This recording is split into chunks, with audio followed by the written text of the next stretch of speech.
pagi Saklar. Saklar kita hari ini memasuki hari yang ke-56. Dan di hari yang ke-56 ini pembacaan Alkitab kita terambil dari kitab Ulangan pasal 13 sampai dengan pasal yang ke-15. Dan inilah dia Bible Summary untuk kitab Ulangan pasal 13 sampai dengan pasal yang ke-15.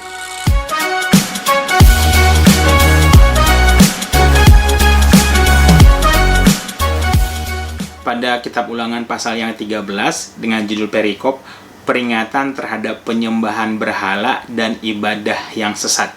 Jadi kembali di sini Tuhan menekankan tentang pentingnya pemisahan antara orang Israel dengan orang-orang di luar Israel. Pentingnya bagaimana orang Israel harus benar-benar berdisiplin dan keras terhadap penyembahan atau terhadap peribadatan.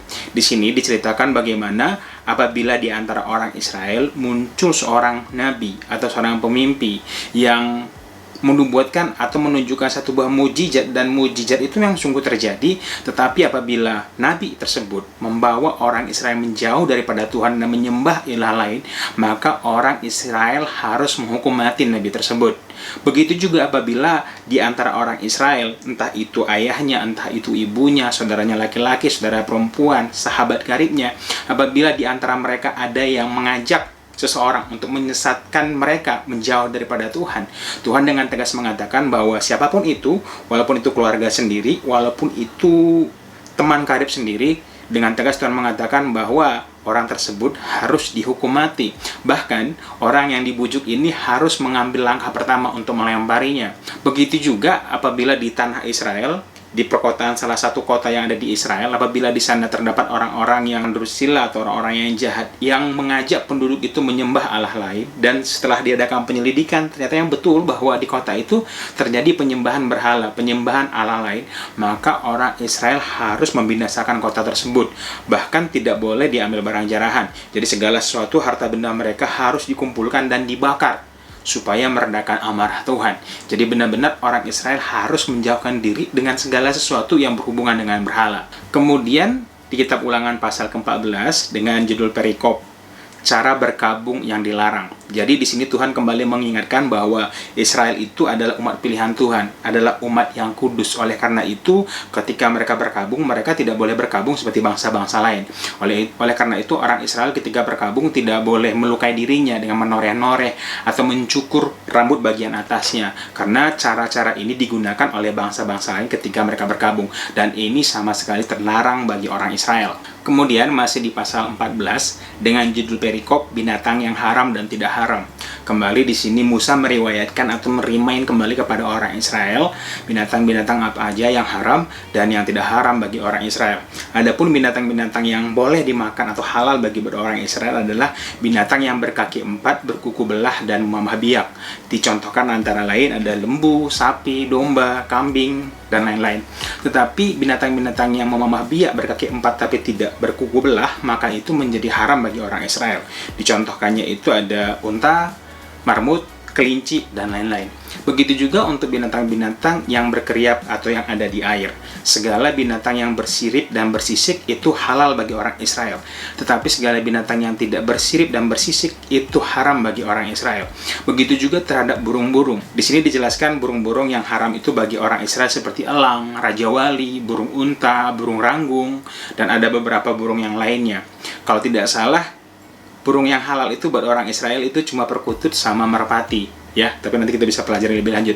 Kemudian di perikop ini juga dijelaskan serangga juga haram bagi orang Israel. Setahu saya yang halal bagi orang Israel itu cuma belalang saja beserta dengan jenis-jenisnya. Dan segala bangkai binatang haram ini tidak boleh kena kepada orang Israel. Apabila bangkainya kena kepada orang Israel, maka orang itu menjadi najis. Begitu juga binatang-binatang yang mati yang tidak disembelih atau binatang bangkai itu tidak boleh dimakan oleh orang Israel. Itu haram buat orang Israel, tetapi masih bisa diperjualbelikan kepada orang asing di luar daripada orang Israel. Kemudian masih di pasal 14 dilanjutkan dengan persembahan persepuluhan. Jadi di sini orang Israel kembali ditegaskan dan diingatkan dengan sungguh-sungguh bahwa mereka harus mempersembahkan persembahan persepuluhan dan buah sulung kepada Tuhan.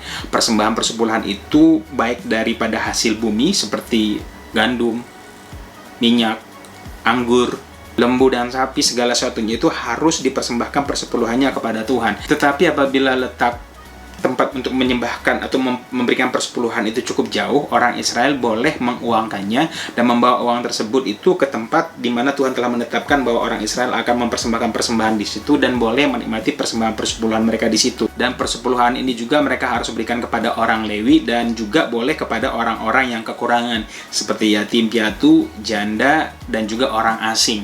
Sebenarnya ini perikop yang cukup menarik karena apabila kita lihat di pasal-pasal sebelumnya bahwa persepuluhan itu adalah sepenuhnya milik orang Lewi. Tapi nanti pada kesempatan yang berbeda kita akan coba memperdalam pada bagian ini karena ada sedikit perbedaan di kitab-kitab sebelumnya dengan kitab ini, masalah perpuluhan. Dan kita lanjutkan ke kitab Ulangan pasal 15 dengan judul perikop tahun penghapus hutang. Jadi buat orang Israel setiap kali tahun ke-7 pada kalender mereka itu adalah tahun penghapus hutang.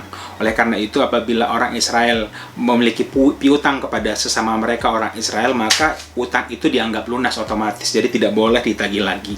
Kecuali apabila utang itu mungkin ke orang asing. Kalau ke orang asing Tuhan masih mengizinkan untuk orang Israel untuk menagihnya.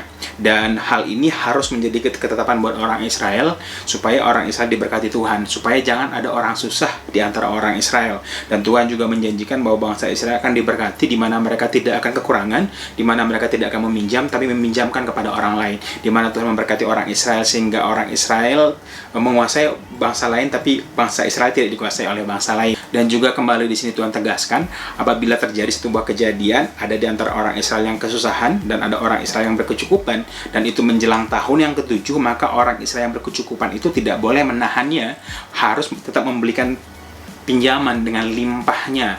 Dan Tuhan mengatakan jangan bersedih hati, jangan berkecil hati, karena memang kan kalau bentar lagi udah tahun ke-7 berarti lunas gitu kan. Tapi Tuhan mengatakan bahwa sungguh pun bentar lagi mau tahun ke-7 kasih aja pinjaman karena nanti akan mencukupkan kehidupannya. Dan lagi Tuhan mengatakan salah satu alasan mengapa orang Israel diberkati supaya mereka bisa berbagi kepada orang-orang sekitarnya. Kemudian masih di pasal 15 dengan judul perikop pembebasan budak Ibrani. Jadi di sini diceritakan Tuhan bagaimana apabila seandainya di tengah-tengah orang Israel ada orang yang jatuh bangkrut sehingga mereka harus menjual dirinya kepada sesama saudaranya untuk menjadi budak, maka orang tersebut harus bekerja kepadanya sebagai budak selama 6 tahun. Pada tahun ke-7, orang tersebut harus dibebaskan.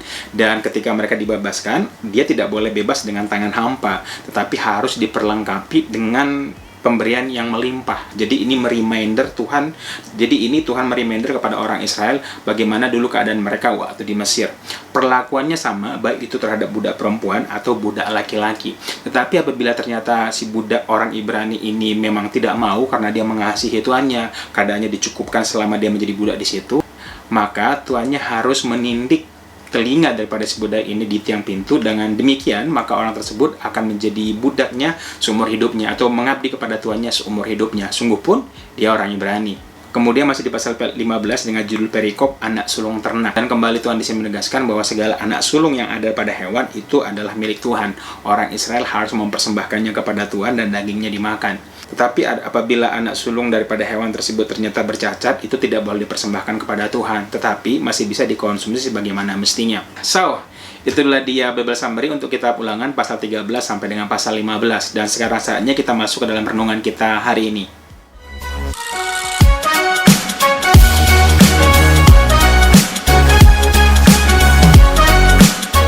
Renungan kita hari ini terambil dari kitab Ulangan pasal yang ke-13 ayat yang ke-3. Saya bacakan buat teman-teman semuanya.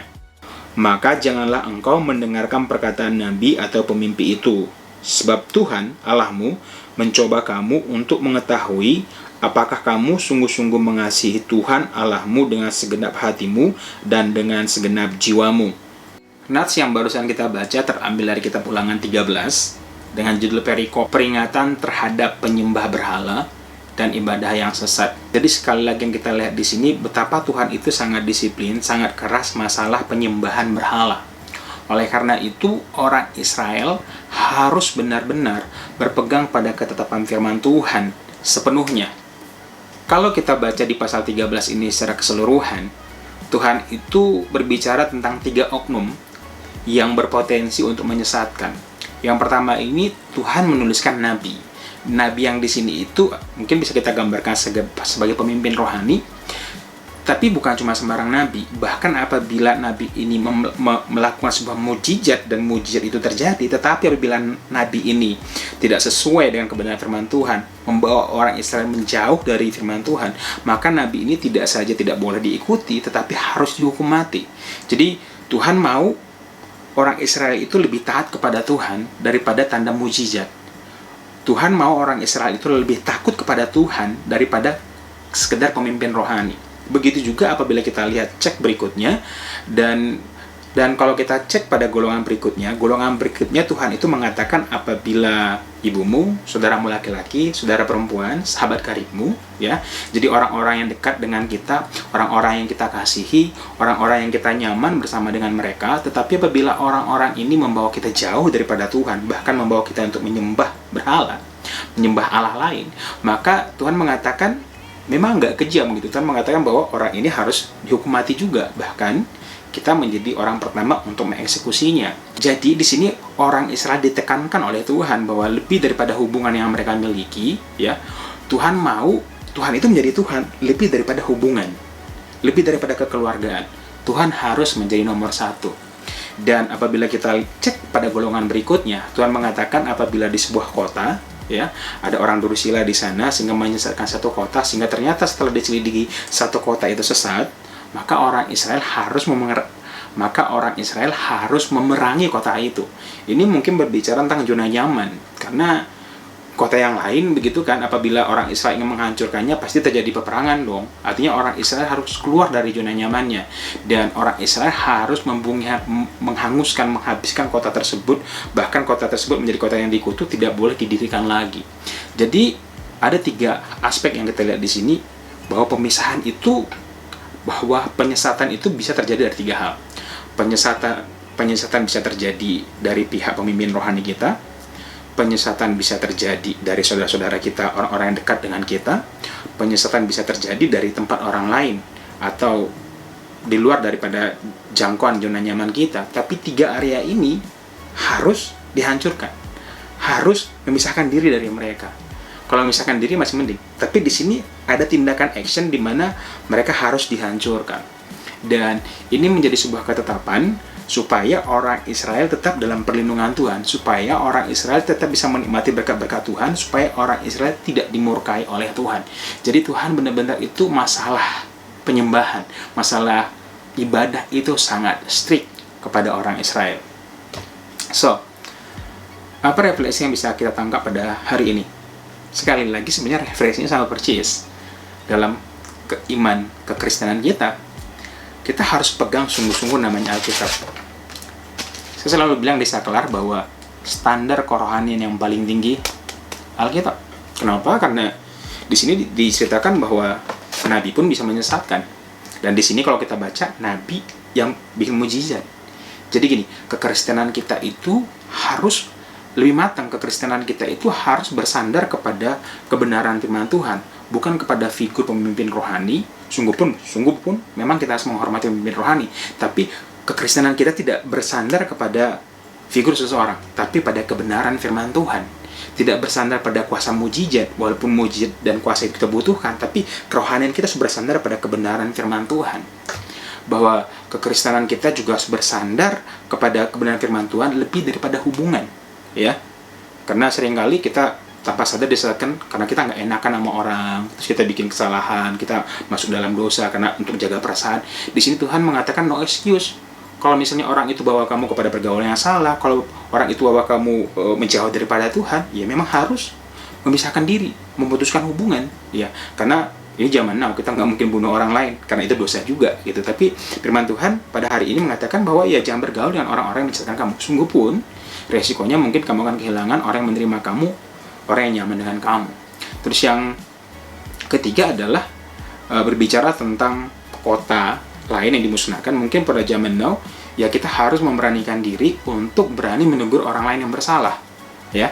Kalau di Israel kan salah satu kota, jadi bukan kota mereka, disamperin, dihancurkan. Kalau di zaman now, apabila kita melihat orang-orang tersebut melakukan kesalahan dan kita punya akses untuk menyatakan kebenaran, maka jangan menyimpan kebenaran itu terhadap kita sendiri. Kita harus belajar speak up.